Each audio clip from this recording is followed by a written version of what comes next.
Welcome to the Athena Wellness Podcast, the show that invites you to take a seat around the community fire and listen to stories that inspire.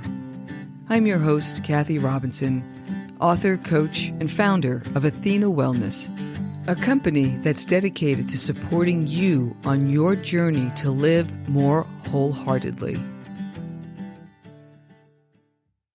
Hello, and welcome to episode 89. Thanks so much for joining me.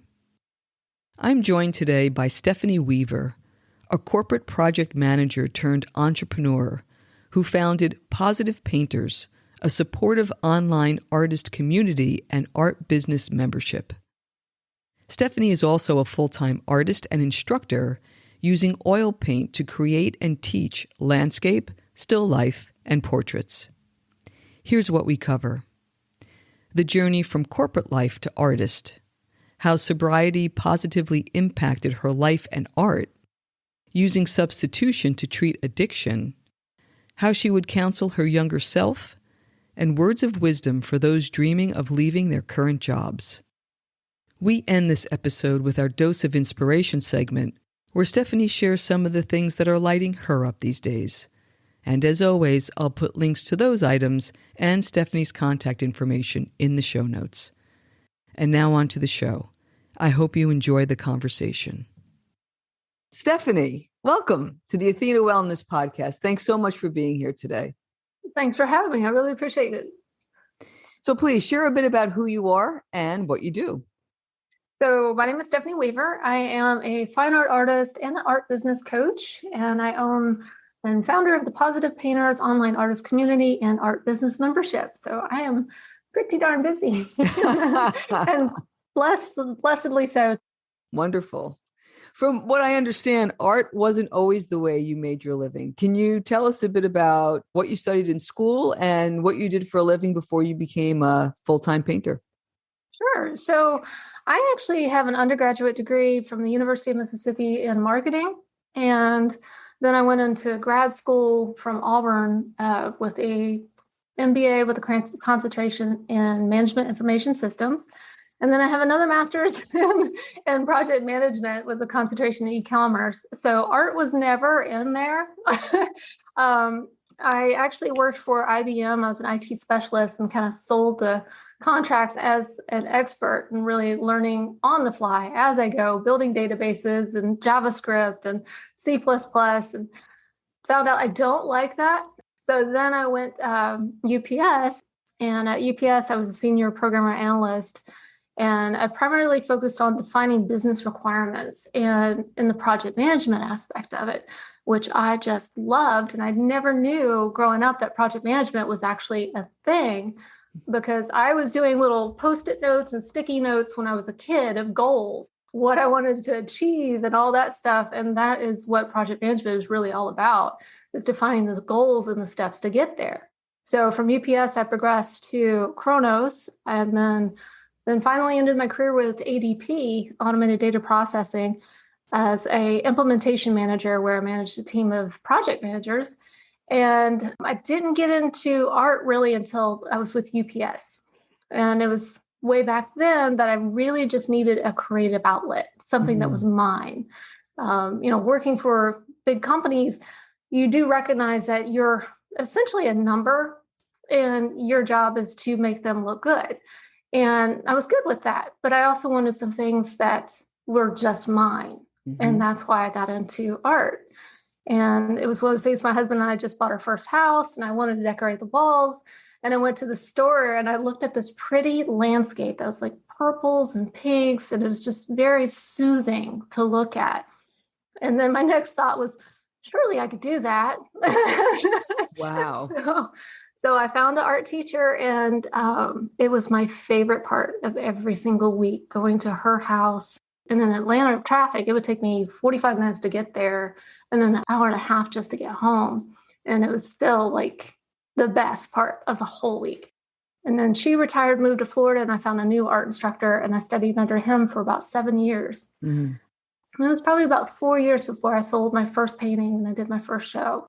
And it was always something like, I remember being in his studio going, God, if only I could just do this for somehow, some way. for the rest of my life.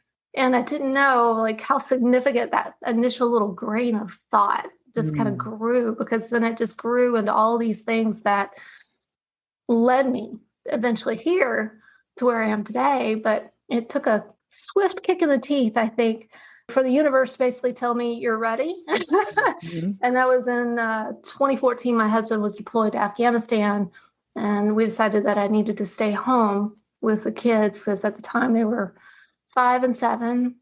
And I didn't really stay too well. Like I still had all the ideas and things I wanted to do and ways to contribute to the family. And so I started doing pet portraits, and it just grew. So it wasn't never really an intentional thing, just something I would love to do. And I guess the world wants me to too. So Mhm. yay. I love that story because this is really more of an unfolding for you than, and especially for a project manager who loved her post-it notes from so early on, that this wasn't A, B, C. For those of you who are listening and can't see video, Stephanie just held up her post-its that are right on her desk there. Yeah. But I think what's so funny is that that's not the way it happened, right? It happened almost unexpectedly. You weren't planning for it. And I'm just curious, when you saw that painting hanging in the store when you bought your first house, you had never picked up a paintbrush before? No, well, definitely not oils. Wow. I played a little bit like seventh, eighth grade with acrylics, in school. And I loved drawing at that time, but it was never something that I sought out after every single day. It was just something to do because I was a bored kid. There's no TV in my room. We didn't have computers back then, you know. Mhm. So it was just no, I never picked up an oil painting brush. I did Wow. buy that painting too because it was the inspiration. So yeah. That's great. And then you worked for some big companies. How has your day-to-day changed? Less about the schedule and what you do, and more about how you approach your work now versus when you were in more of a structured corporate environment. Well, the nice thing about what I do now is I get to define my life. I get to define my workload. And my overall goal now is just to work 4 hours a day so I could spend more time with my kids. Mm. Right now, they are 12 and 15, and I've only got 6 years left with them. And that's kind of eye opening because that's going to go by so fast. So, my daily routine now is trying to find ways to spend more time with them, but then also build my art business to the point where I can make sure that I can help pay for cars and college, not all the life things that I gave up when I left a six-figure income Hmm. to become my own business person. Hmm. So my daily life, I still live by a schedule. I still develop routines. It's just more on nobody's telling me what I need to do and nobody's following up with me on, how's this project going? Is the timeline still on target? I make my target timelines, and I have a big whiteboard over on my wall over here that has go live dates. Like I just went live with the art pricing calculator, and nobody's telling me to do this. This is something that I want to do. Hmm. It's just got a whole different feel to it because you wake up immediately feeling empowered. Hmm.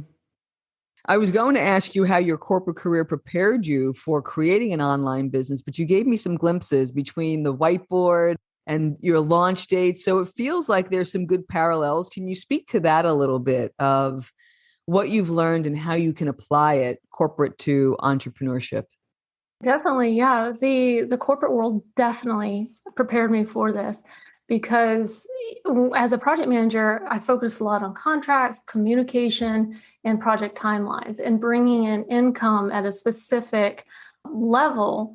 And if we weren't able to meet that level, then what else could we bring in and what else can we do to bring income in to meet that target? Same thing applies with your business, whether it's art business, whether it's any business, you have to bring in income. So you get a little bit more creative with what your options are. And as an art business, we have to be diversified. in how we bring in income, because an original painting is not going to sell every week. You might have a commission, you might have a art sale, you might have teach oil painting classes like I do. And so you start to develop all these revenue streams to bring it in. And that's not necessarily the only focus, but it's one of those things, the key factors that you have to have in your business. And that's one of the key things that I learned in corporate world, is that you have to have income in to pay for all the employees and the healthcare and all that stuff. The same thing applies here. If I hire a virtual assistant, if I hire a Fiverr guy, I need to make sure that I have my income to where I can pay them, because they're dependent on me too. Mm-hmm. It gives you a different perspective. And I remember reading some books when I was in the corporate world where I was like, how to quit your job, how to slowly move out. And one of the key pieces of advice that I got was, use this time right here, right now, to learn everything that you can, because it's leading you somewhere. Mm-hmm. And that settled me down, because I'm like, okay, what can I learn today? Why am I here to learn? And I took it all in with the contract managements, really kind of understanding and making sure that I read, because now I'm getting into agreements with licensing people.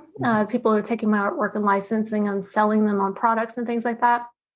I make sure I read the terms and conditions, because if I violate them, I could get sued. If they violate them, then I can terminate the contract or sue them. But one of the other key things that I kind of got from it was project management. You do documentation and preparation for litigation. Nice little memory thing there, because everything rhymes. Preparation for litigation. And I document the heck out of everything. I try and follow up emails after conversations of relaying, here's what I understood.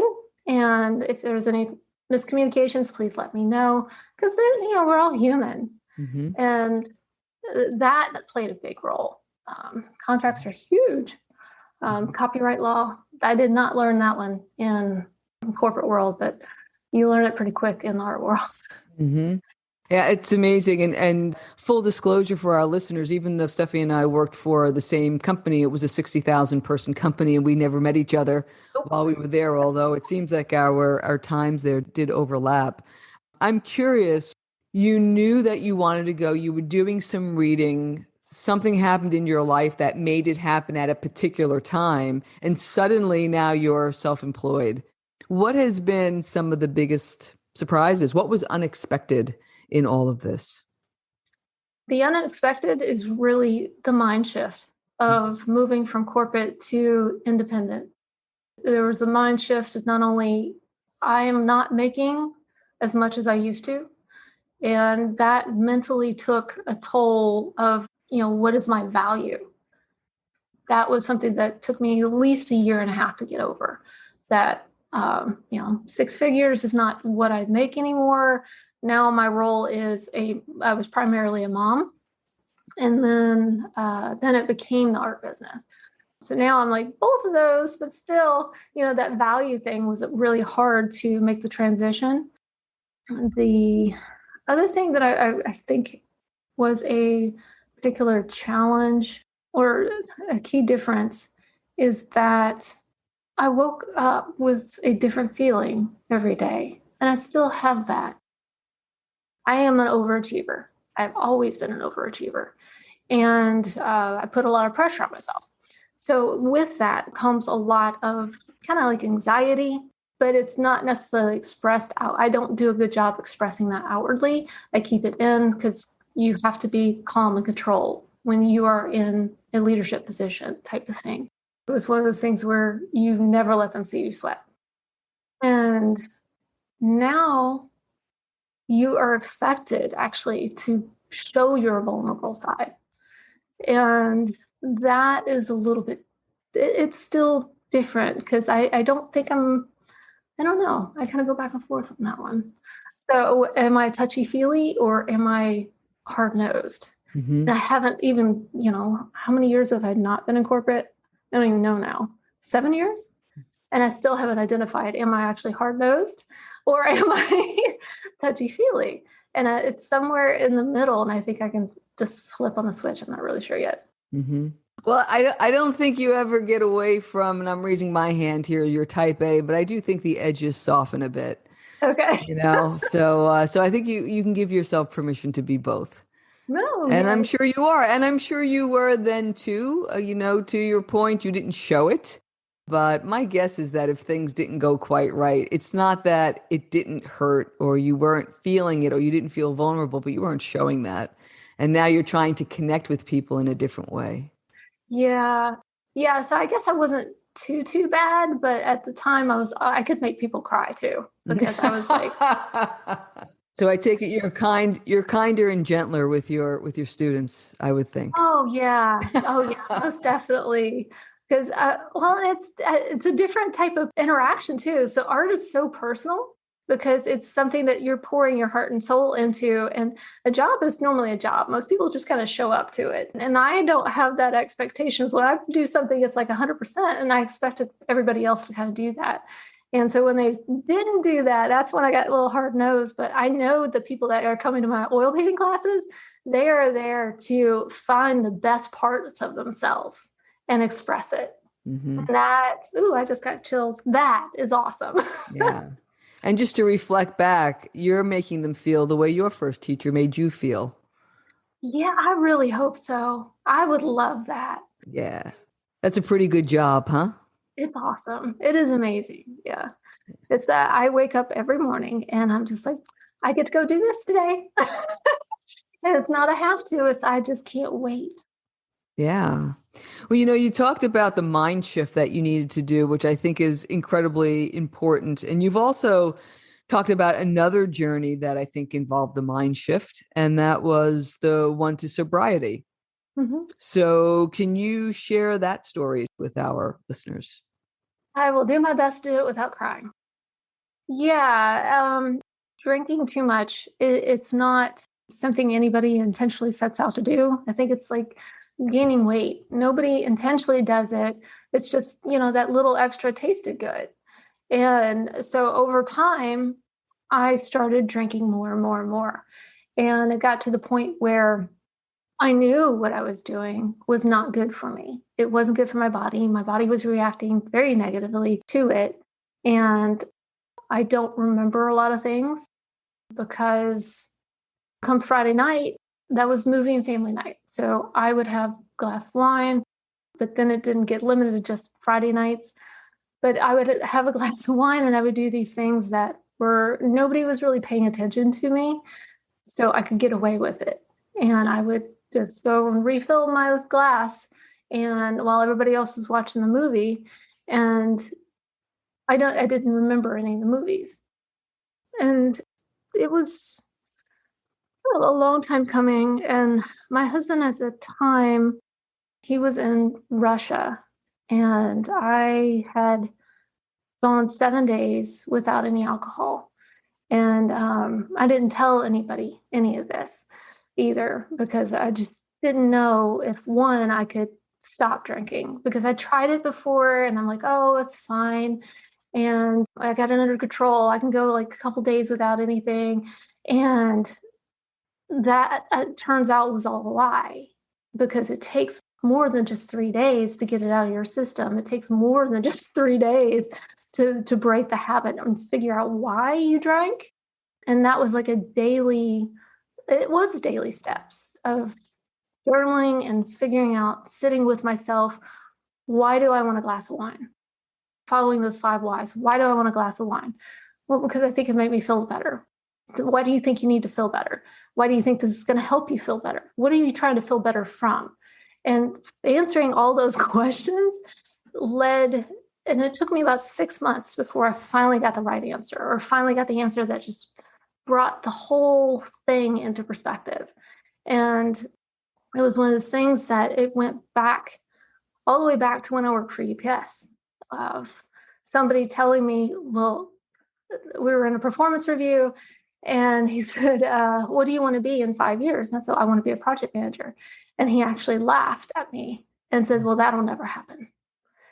And in my mind, it just clicked. And I was like, well, you freaking watch me.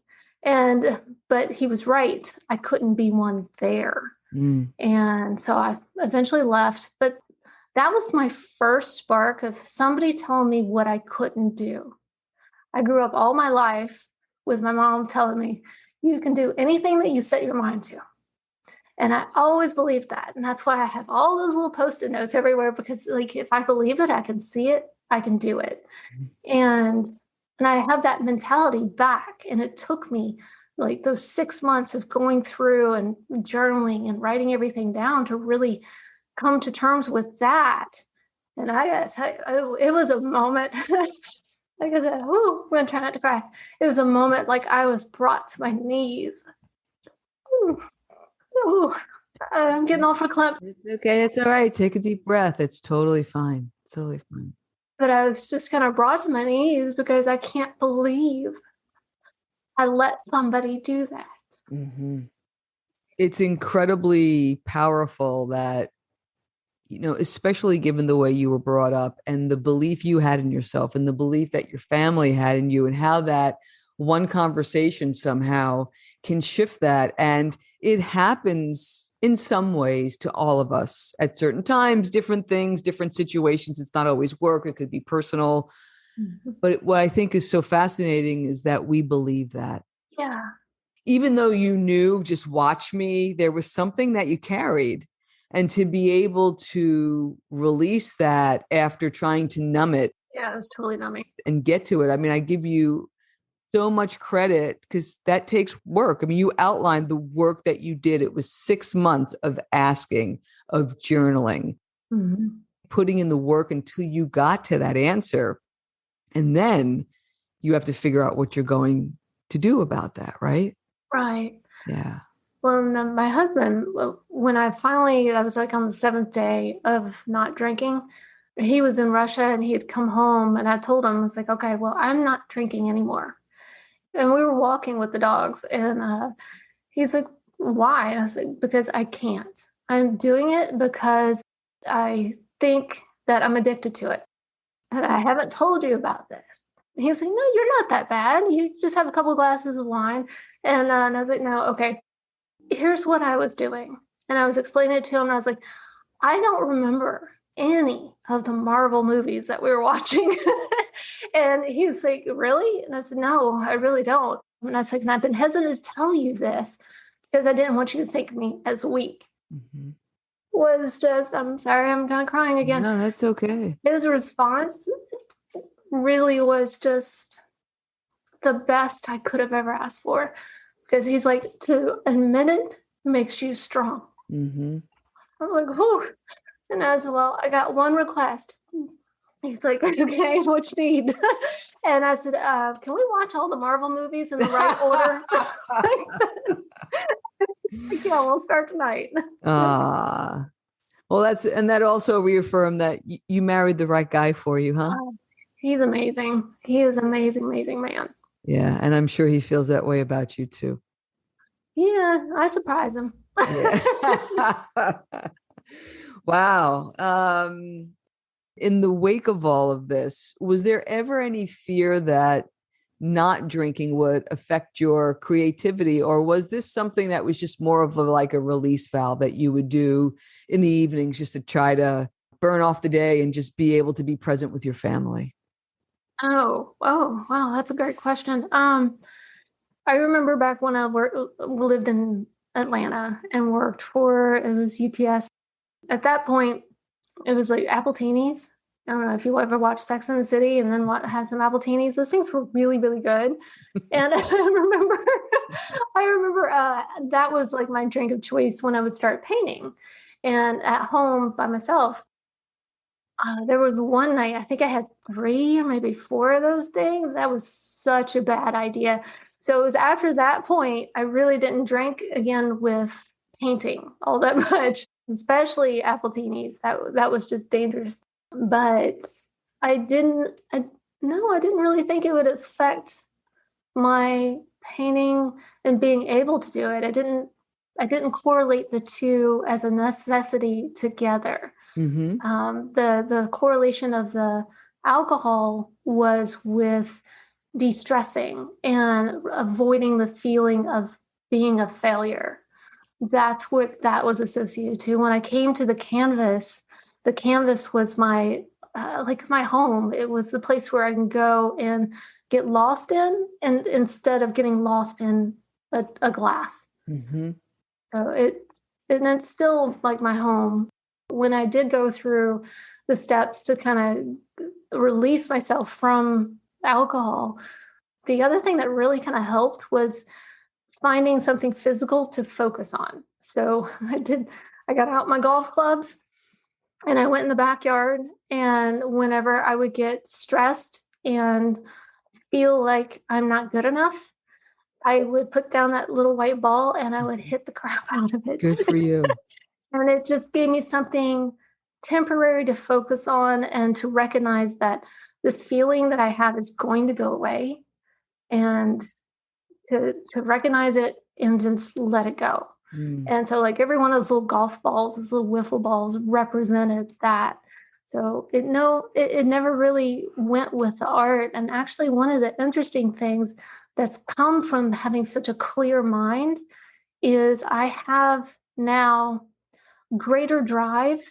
I have greater clarity, and my artwork has changed. It's gotten more imaginative because now I have the skill set to relay what I dream. And I have a skill set now to relay what I want to happen and imagine.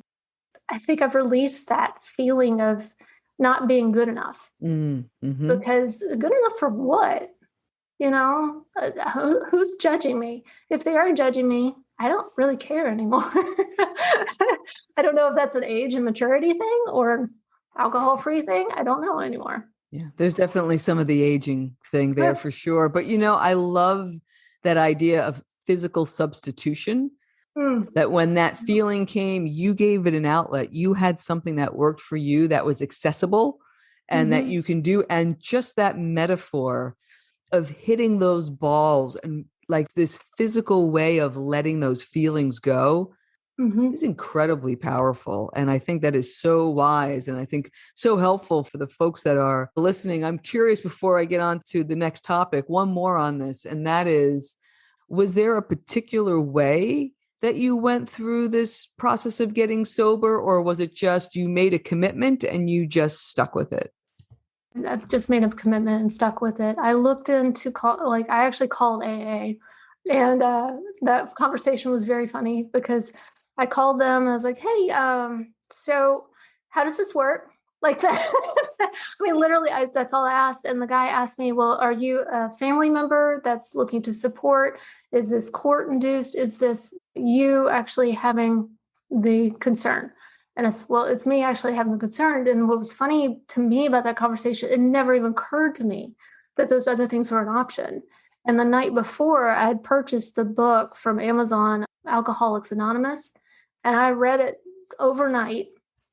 And I recognized that I was this person. There were several scenarios in there that I recognized I was.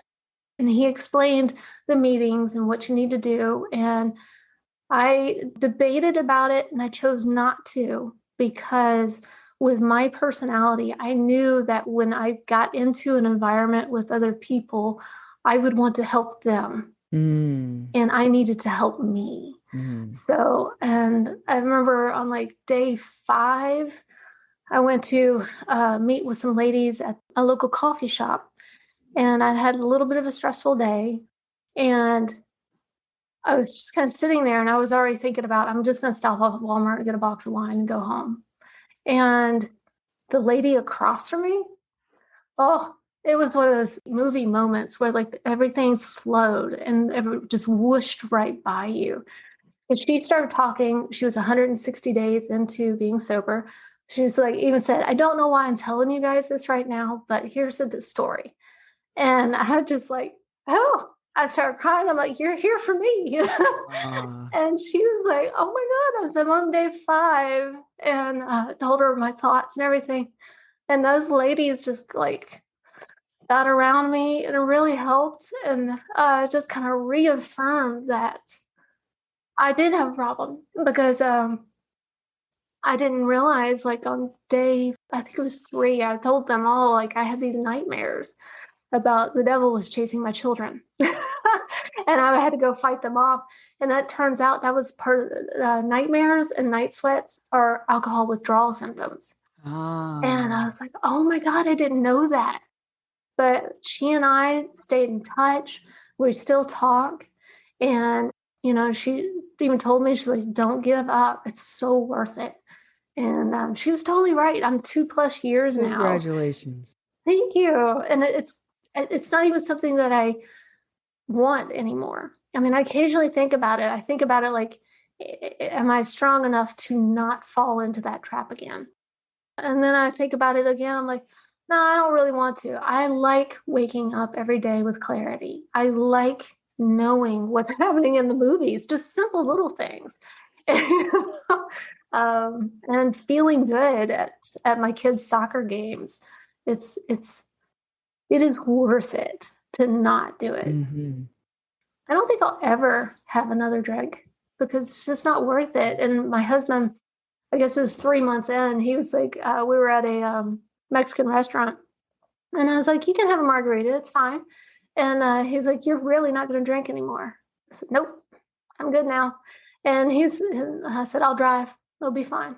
Because he doesn't faze him. Like we've had a case of beer in our fridge now for 1.5 years because he just doesn't drink.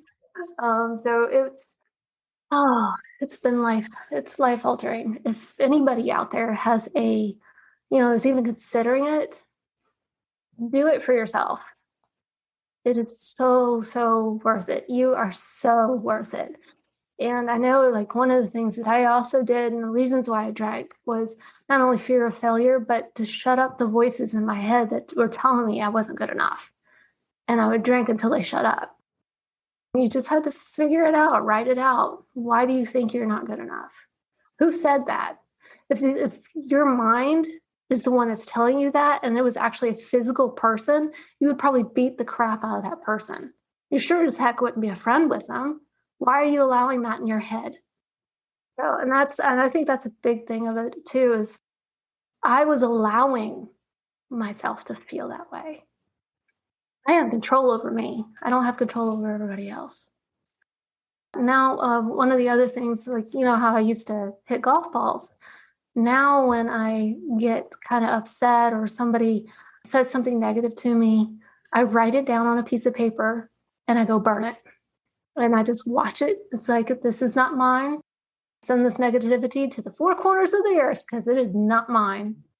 Watching it burn, watching it release through the little chimenea really just helps.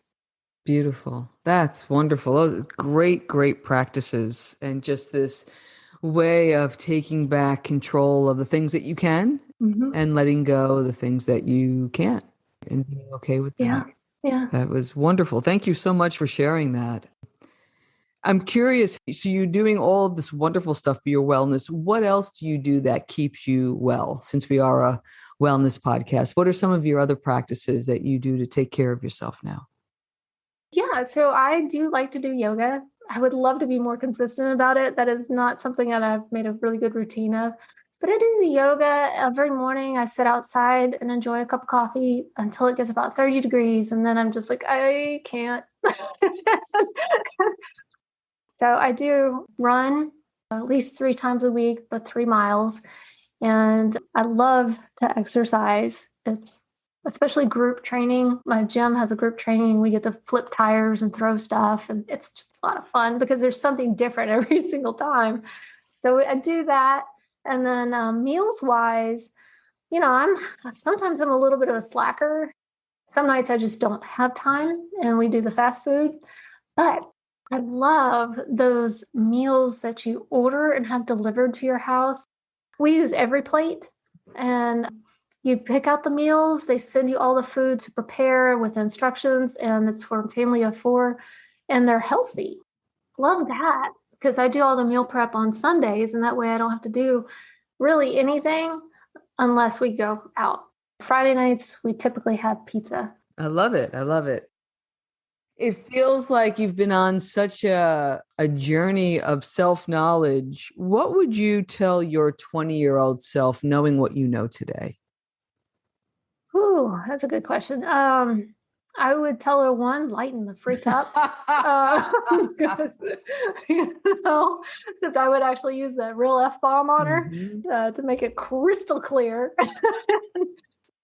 Well, yeah, there's that. And just to, lighten up because everything that you're going through is leading you somewhere. And that somewhere is going to be fabulous. So just enjoy the ride. You're going to be fine. Great advice. What do you think her response would have been? What do you know? That sounds about right. Uh, for someone who has a full-time corporate job that she or he dreams of leaving but can't see their way forward, what would you suggest? I would suggest if you can't see your way forward, just even if there's a pin light of light that's leading you somewhere, you have an idea and you want to move in that direction. That want is your inner soul telling you where you want to go, and you have to listen to it. So even if you don't know the direction, just keep moving in a direction. And eventually that pinhole of light is going to get bigger and bigger and bigger.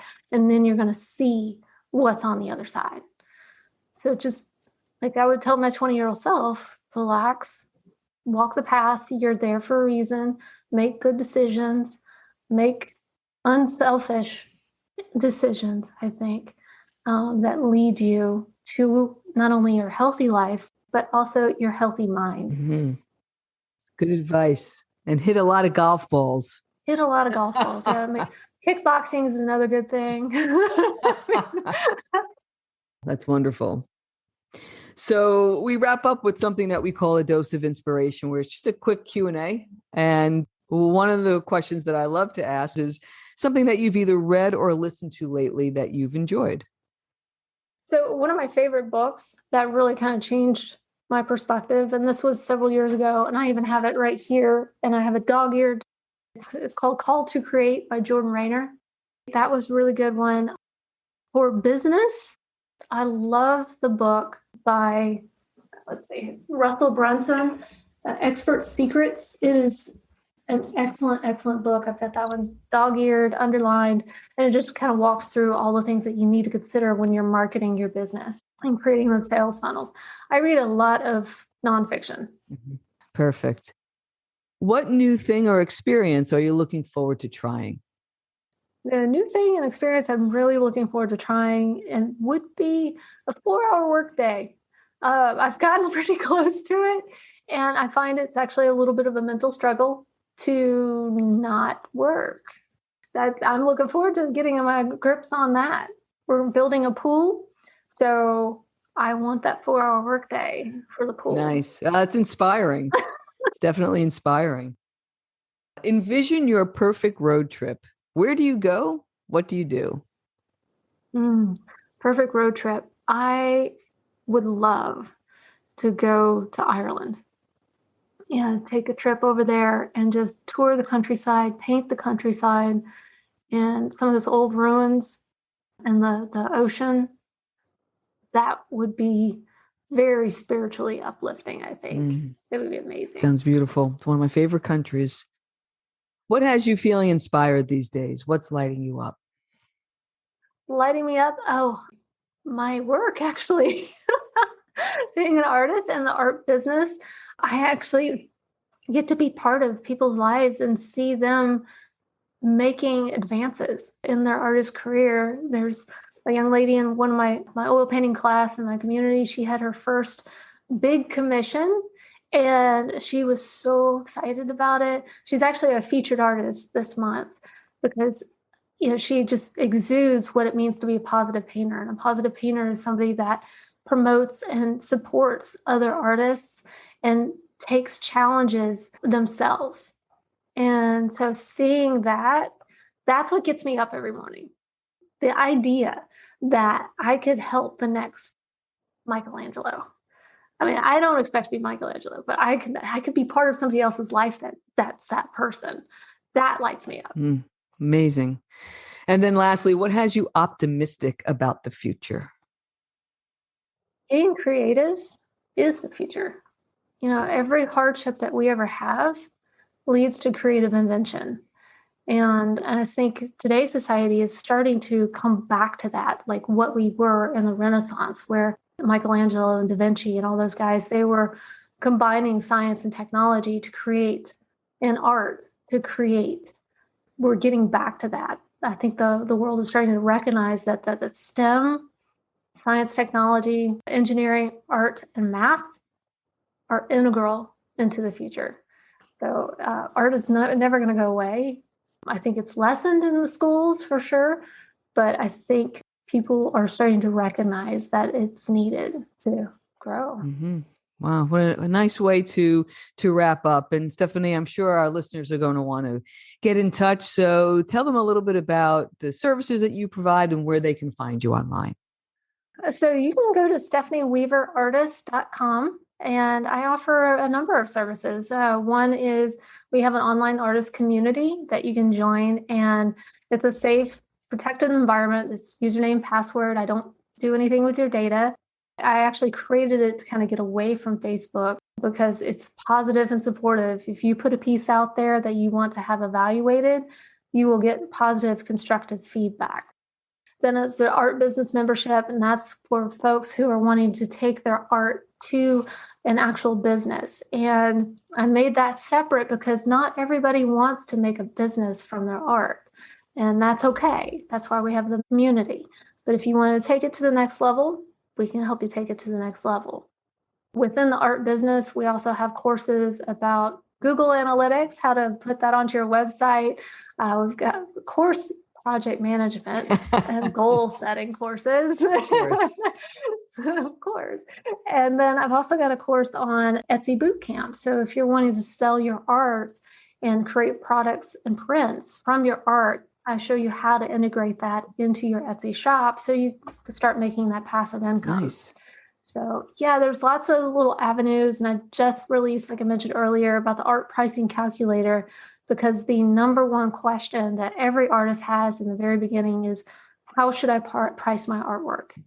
And so I've actually come out with art pricing calculator that makes it fact-based and not feeling-based, because the three models that were actually put out there for us to market our art are actually created not for artists. And I'm actually releasing out on Instagram right now. You can go to Instagram.com/Stephanie Weaver Artist and click on IGTV. And there's a series of videos about the art pricing calculator. And I actually walk you through the formulas and explain how they work and who they were actually designed for. And then you can get the art pricing calculator. Excellent. I'll link that stuff up in the show notes. And thank you so much for such an uplifting conversation, Stephanie. I really appreciate it. Thank you so much for being here today. Do you make all your people cry? I think you're the first. So, but this may be a trend. Who knows? Who knows? I'm working on being kinder, gentler myself. So maybe we had a meeting of the minds here today. I appreciate that. I really appreciate you having me. Thank you. And this was wonderful. Thank you so much for joining me today. I know there are many ways you can spend your time. Thank you for choosing to spend it with me. Until our paths cross again, be kind to yourself and show your warrior spirit some love. If you know anyone who could benefit from today's episode, please pass it on. And many thanks for supporting the show by subscribing and leaving a review. It means a lot, and it helps others find their way to our circle. If you'd like to access the show notes, have a question you'd like addressed on a future episode, or would like a transcript of this episode, visit www.athenawellness.com/podcast. Until next time, be well.